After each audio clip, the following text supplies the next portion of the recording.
ভাই এরা এক প্রকার জুলুম হয়ে যাইতেছে ভাই।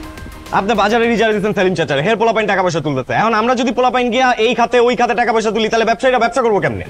এটা এক ধরনের অত্যাচার ভাই, আমি পারবো না আমার দিয়ে এইসব। একেবারে মন ছোট না দিয়ে তোর দাঁত কিন্তু ফেলে দিব। তুই কি কইবার লাগছ? বড় ভাইয়ের সামনে তুই না কইবার লাগছ? তোর এত বড় সাহস, তোরে কিন্তু আমি একেবারে ঠায়া বলো করে দিলাম তোরে। আচ্ছা আচ্ছা, ঠান্ডা ঠান্ডা ঠান্ডা। শোনো মিয়া রোহান, এই যে আমরা আমাকে হকটা লই এমনি এমনি তুমি এটার চান্দা কইলা, আর ওরা যে ব্যবসা বাণিজ্য করতেছে বাজারে আমরা তাকে সিকিউরিটি দিতেছি না, তাহলে তাহলে এটা তুমি চান্দা কইলা? আরে মিয়া, আপনি বাঁচলে বাপের নাম, আগে নিচে বাঁচো। নিজে যদি না বাঁচো পাবলিকরে বাঁচবে কেমনে? হ্যাঁ, আর এই যে হিরোর মতো সুন্দর সুন্দর জামা কাপড় পরে ফুরফুরা শরীরে ঘুরে বেড়াইতেছো, মালাইব কই থেকে? হ্যাঁ,